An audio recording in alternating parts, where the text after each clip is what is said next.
Shivaprakash alias ಬಿಕ್ಲು ಶಿವನ ಕೊಲೆ ಪ್ರಕರಣಕ್ಕೆ ಸಂಬಂಧಪಟ್ಟಂತೆ ಇದೀಗ ಬೈರತಿ ಬಸವರಾಜ್ ತಲೆ ಮರೆಸಿಕೊಳ್ಳುವ ಸ್ಥಿತಿಯಲ್ಲಿ ಅಬ್ಸ್ಕಾಂಡಿಂಗ್ ಬೈರತಿ ಬಸವರಾಜ್ ಸಿಕ್ಕಿಬಿಟ್ರೆ ಅರೆಸ್ಟ್ ಮಾಡಿ ಒಳಗಡೆ ಹಾಕಿಬಿಡ್ತಾರೆ.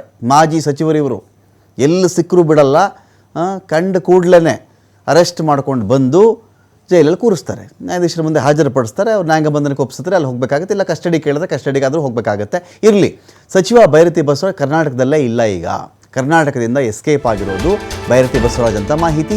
ಮಾಜಿ ಮಿನಿಸ್ಟರ್ ಬೇರೆ. ಬೈರತಿ ಬಸವರಾಜ್ ಪತ್ತೆ ಹಚ್ಚಲೇಬೇಕು ಅಂತ ಹೇಳಿ CID ಕಡೆಯಿಂದ 3 ತಂಡಗಳನ್ನು ರಚನೆ ಮಾಡಲಾಗಿದೆ. 3 ಟೀಮ್ ಹುಡುಕಾಡ್ತಾ ಇದೆ ಬೈರತಿ ಬಸವರಾಜ್ಗೆ. ಮಹಾರಾಷ್ಟ್ರದಲ್ಲಿ ಬೈರತಿ ಬಸವರಾಜ್ಗೋಸ್ಕರವಾಗಿ ಹುಡುಕಾಟ ಜೋರಾಗಿದೆ. ನಿನ್ನೆ ಮಧ್ಯಾಹ್ನದ ಬಳಿಕ ಅಂದರೆ ಒಂದು ಹೈಕೋರ್ಟ್ ಲೆವೆಲಲ್ಲಿ ಏನಾದರೂ ಪ್ರಯತ್ನ ಮಾಡಿಬಿಡೋಣ, ಒಂದು ಬೇಲ್ ತೊಗೊಳ್ಳೋಣ, ಆಂಟಿಸಿಪೇಟರಿ ಬೇಲ್ ಅಥವಾ ಬೇಲ್ ತೊಗೊಂಬಿಡೋಣ ಅಂಥೇಳಿ ಬೈರತಿ ಬಸವರಾಜ್ ಚಿಂತನೆ ಇತ್ತು. ಯಾವಾಗ ಹೈಕೋರ್ಟ್ ಇಲ್ಲಪ್ಪ ಯಾವ ವಿಚಾರಣಾ ನ್ಯಾಯಾಲಯದಲ್ಲಿ ಕೇಸ್ ಇದೆಯೋ ಅಲ್ಲಿಗೆ ಹೋಗಿ ನೀವು ಅಪ್ಲೈ ಮಾಡ್ಕೊಳ್ಳಿ, ಅದು ಬಿಟ್ಬಿಟ್ಟು ಇಲ್ಲೆಲ್ಲ ಬರೋಕ್ಕೆ ಹೋಗಬೇಡಿ ಅಂತ ಯಾವಾಗ ಹೇಳ್ತು ಹೈಕೋರ್ಟ್, ಹೇಳ್ತಾ ಇದ್ದಂತಲೇ ಕಾಲಿಗೆ ಬುದ್ಧಿ ಹೇಳಿರೋದು ಬೈರತಿ ಬಸವರಾಜ್. ಸರಿ ಶುರು ಮಾಡು, ಓಡು ಅಂತ ಯಾವಾಗ ಬುದ್ಧಿ ಹೇಳಿದ್ರು ಬುದ್ಧಿ ಹೇಳಿದ ತಕ್ಷಣವೇ ಬೈರತಿ ಬಸವರಾಜ್ ನಾಪತ್ತೆ, ಅಬ್ಸ್ಕಾಂಡಿಂಗ್. ಬಿಕ್ಲು ಶಿವನನ್ನು ಕೊಂದಂಥ ವ್ಯಕ್ತಿಗಳು ಒಂದಷ್ಟು ಜನ ಆರೋಪಿಗಳಿದ್ದಾರೆ. ಈ ಆರೋಪಿಗಳಿಗೆ ನಿಕಟ ಸಂಪರ್ಕ ಇದ್ದದ್ದೇ ಬೈರತಿ ಬಸವರಾಜ್ದು ಅಂತ ಆರೋಪ. ಈ ಆರೋಪಿಗಳಿಗೆ ಬಹಳ ಕ್ಲೋಸ್. ಇಲ್ಲ ಅವ್ರು ಯಾರೋ ನನಗೆ ಗೊತ್ತಿಲ್ಲ, ಅವ್ರಿಗೂ ನನಗೂ ಏನು ಸಂಬಂಧ, ಈ ಥರ ಬೈರತಿ ಬಸವರಾಜ್ ಸ್ಟಾರ್ಟಿಂಗಲ್ಲಿ ಮಾತಾಡಿದ್ದು ಹೌದು. ಆದರೆ ಆಮೇಲೆ ಚೆಕ್ ಮಾಡಿದ್ರೆ ಬೆಂಗಳೂರಿಂದ ಹಿಡಿದು ಕುಂಭಮೇಳದ ಹೊರವರೆಗೂ ಇದೇ ಗ್ಯಾಂಗ್ ಜೊತೆ ಬೈರತಿ ಬಸವರಾಜ್ ಇದ್ದದ್ದು. ಎಲ್ಲಿ ಹೋದರೂ ಅವರೇ, ಎಡಗಡೆನೂ ಅವರೇ ಬಲಗಡೆನೂ ಅವರೇ ಇದ್ರಲ್ಲ. ಇದೇನಾಯಿತು, ಬೈರತಿ ಬಸವರಾಜ್ಗೆ ಕಂಟಕ ಶುರುವಾಯಿತು. ಇದೇನಿದು, ಕೊಲೆ ಆರೋಪಿಗಳ ಜೊತೆ ಇಷ್ಟೊಂದು ಕ್ಲೋಸ್ ಆಗಿದ್ದು, ಇಷ್ಟೊಂದು ಫೋಟೋಗಳಿದ್ದು, ಯಾವುದೋ ಒಂದು ಫೋಟೋ 2 ಫೋಟೋ ಅಂದರೆ ಬೇರೆ ವಿಚಾರ. ಹೌದ್ರಿ, ನಾನೊಬ್ಬ ಸಚಿವ ಇದ್ದೆ, ಒಬ್ಬ ರಾಜಕಾರಣಿ ಇದ್ದೀನಿ, ದಿನಕ್ಕೆ ಸಾವಿರಾರು ಜನ ಬರ್ತಾರೆ ರೀ, ಯಾರು ಬೇಕಾದ್ರೂ ನನ್ನ ಪಕ್ಕ ಫೋಟೋ ತೆಗೆಸ್ಕೋತಾರೆ, ಇದೇನು ಆಶ್ಚರ್ಯನಾ ಇದು, ಇದರಲ್ಲಿ ಏನಿದೆ ರೀ, ಅವ್ರದ್ದು ಪ್ರತಿಯೊಬ್ಬಂದು ನಾನು ಪ್ರೊಫೈಲ್ ತೊಗೊಂಡು ಬಯೋಡಾಟಾ ತೊಗೊಂಡು ಅವ್ನ ಬ್ಯಾಕ್ಗ್ರೌಂಡ್ ತೊಗೊಂಡು ಆಮೇಲೆ ಅವ್ನಿಗೆ ನನ್ನ ಜೊತೆ ನಿಂತ್ಕೊಳ್ಬೇಕಾ ಬೇಡವಾ ಅಂತ ಹೇಳೋಕ್ಕಾಗುತ್ತಾ? ಫೋಟೋ ಬರ್ತಾರೆ, ನಿಮ್ಮ ಅಭಿಮಾನಿ ಅಣ್ಣ ಅಂತಾರೆ, ನೀವು ನನಗೆ ಇಷ್ಟ ಅಂತಾರೆ, ಅವರನ್ನು ಇಲ್ಲ ಅನ್ನೋಕ್ಕಾಗುತ್ತಾ ಅಂತ ಹೇಳ್ಬೋದಾಗಿತ್ತು. ಆದರೆ ಒಂದು ಫೋಟೋ ಅಲ್ವಲ್ಲ, ಬಹಳ ಕ್ಲೋಸ್ ಆಗಿದೆ. ಬಹಳ ಕ್ಲೋಸ್ ಆಗಿ ಕುಂಭಮೇಳದಲ್ಲಿಯೂ ಇವೆ ಫೋಟೋಗಳು ಬೈರತಿ ಬಸವರಾಜ್ದು ಇದೇ ವ್ಯಕ್ತಿಗಳೊಂದಿಗೆ. ಆಗೇನಾಯಿತು, ಈ ಕೊಲೆ ಆರೋಪ ಬೈರತಿ ಬಸವರಾಜ್ಗೆ ಸುತ್ತಕೊಳ್ತು. ನಿನ್ನೆ ಮಧ್ಯಾಹ್ನ ಆಗ್ತಾ ಇದ್ದಂತೆಯೇ Byrathi Basavaraj mobile switched off ಇದೆ. ಬೈರತಿ ಬಸವರಾಜ್ ಜೊತೆಗೆ ಯಾರೆಲ್ಲ ಫೋನ್ ಸಂಪರ್ಕದಲ್ಲಿ ಇದ್ದಾರೆ, ಅಧಿವೇಶನಕ್ಕೆ ಹೋಗಿದ್ದಂಥ ವೇಳೆಯಲ್ಲಿ ಬೆಳಗಾವಿಯಲ್ಲಿ ಎಲ್ಲಿ ಉಳ್ಕೊಂಡಿದ್ರು ಇವರು ಅಂದರೆ ಡಬಡಬ ಇದ್ದೇ ಇರುತ್ತೆ. ಕೋರ್ಟಲ್ಲಿ ಏನು ಹೇಳ್ತಾರೋ, ನನಗೆ ಬೇಲ್ ಕೊಡಲ್ವಾ, ಡಬಡವ ಇದ್ದೇ ಇರುತ್ತೆ. ಬೆಳಗಾವಿಯಲ್ಲಿ ಇದ್ದಿದ್ದೆಲ್ಲಿಗೆ, ಈಗ ಬೆಳಗಾವಿಯಿಂದ ಎಸ್ಕೇಪ್ ಆಗಿರೋದು ಎಲ್ಲಿಗೆ, ಯಾವ ರೋಡಿಂದ ಹೋಗಿರೋದು, ಎಲ್ಲಿ ದಾರಿಯಿಂದ ಎಲ್ಲಿಗೆ ಹೋದರು ಅಂತ ಕೂಡ ಇದೀಗ ತನಿಖೆ ಶುರುವಾಗಿದೆ. ಬೈರತಿ ಬಸವರಾಜ್ಗೆ CID ಅಧಿಕಾರಿಗಳು ಹುಡುಕಾಟ ನಡೆಸ್ತಾ ಇದ್ದಾರೆ. ಬೆಳಗಾವಿಯಿಂದ ಹೊರಗಡೆ ಹೋಗ್ತಕ್ಕಂಥ ಟೋಲ್ CCTV ಇರುತ್ತಲ್ವಾ, ಅದನ್ನು ಪರಿಶೀಲನೆ ಮಾಡ್ತಾ ಇದ್ದಾರೆ.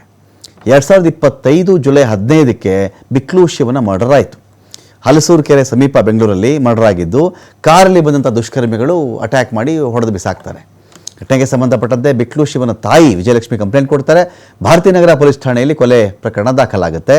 ಇದರಲ್ಲಿ ಬೈರತಿ ಬಸವರಾಜ್ A5 ಅಂದರೆ ಆರೋಪಿ ನಂಬರ್ 5. ಪ್ರಕರಣದ ಮೊದಲನೇ ಆರೋಪಿನೇ ಜಗದೀಶನ ಜೊತೆಗೆ ನಂಟು ಹೊಂದಿರುವ ಹಿನ್ನೆಲೆಯಲ್ಲಿ ಬೈರತಿಗೆ ಈ ಸಂಕಷ್ಟ ಶುರುವಾಗಿದೆ.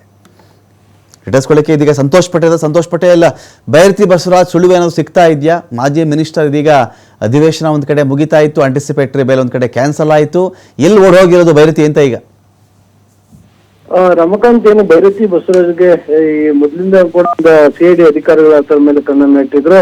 ಆದ್ರೆ ಅಧಿವೇಶನದಲ್ಲಿ ಭಾಗಿಯಾಗಿದ್ದಂತರ ಅದಾದ ನಂತರ ನಿನ್ನೆ ಮಹಾರಾಷ್ಟ್ರದ ಪುಣೆ ಬಳಿ ಅವರ ಫೋನ್ ಮೊಬೈಲ್ ಸ್ವಿಚ್ ಆಫ್ ಆಗಿದೆ ಅನ್ನೋ ಮಾಹಿತಿ ಲಭ್ಯ ಆಗ್ತದೆ. ಅದಾದ ನಂತರ ಯಾರ ಜೊತೆ ಸಂಪರ್ಕದಲ್ಲೂ ಇಲ್ಲ ಮತ್ತು ಪೊಲೀಸರು ಕೂಡ ಸಂಪರ್ಕಕ್ಕೆ ಸಿಗ್ತಲ್ಲ ಅನ್ನೋ ಮಾಹಿತಿಗಳು ಲಭ್ಯ ಆಗ್ತಾ ಇರುವಂತದ್ದು. ಯಾಕಂದ್ರೆ ಬಿಕ್ಲು ಶಿವ ಕೊಲೆ ಪ್ರಕರಣದಲ್ಲಿ A5 ಆಗಿ ಇವ್ರನ್ನ ಆರೋಪಿಯನ್ನಾಗಿ ಮಾಡಲಾಗಿತ್ತು. ಇದಾದ ನಂತರ ನ್ಯಾಯಾಲಯದ ಮೊರೆ ಹೋಗಿ ಬಂಧನ ಮಾಡದಂತೆ ನ್ಯಾಯಾಲಯದಿಂದ ಆದೇಶವನ್ನ ಪಡ್ಕೊಂಡಿದ್ರು. ಆದ್ರೆ ಯಾವಾಗ CID ಅಧಿಕಾರಿಗಳು ಅದನ್ನ ಚಾಲೆಂಜ್ ಮಾಡಿದ್ರು, ನಿರೀಕ್ಷಣಾ ಜಾಮೀನು ಏನ್ ಇವ್ರು ತೆಗೆದುಕೊಂಡಿದ್ರು ಅದನ್ನ ರದ್ದಾಗಿರುವಂತದ್ದು. ಇದರ ಬೆನ್ನಲ್ಲೇ ಬಂಧನವನ್ನ ಮಾಡ್ತಾರೆ ಅನ್ನೋ ಕಾರಣಕ್ಕೆ ಇವರು ಮುಂದಾಗಿರುವಂತದ್ದು.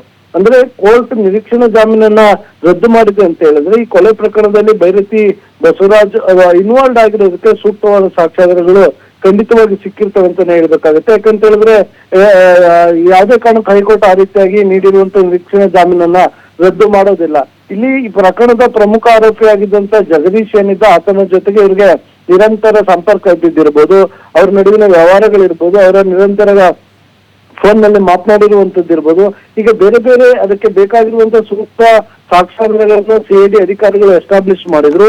ಈ ಎಲ್ಲಾ ಸಾಕ್ಷ್ಯಾಧಾರಗಳನ್ನ ನ್ಯಾಯಾಲಯಕ್ಕೆ ಸಲ್ಲಿಕೆಯನ್ನ ಮಾಡಿ ಇವರ ಜಾಮೀನು ಅರ್ಜಿಯನ್ನ ರದ್ದಿಗೆ ಮನವಿಯನ್ನ ಮಾಡಿದ್ರು. ಅದರಂತೆ ರದ್ದಾಗಿತ್ತು. ಈ ಹಿನ್ನೆಲೆಯಲ್ಲಿ ಯಾವುದೇ ಸಂದರ್ಭದಲ್ಲಿ ಅದನ್ನ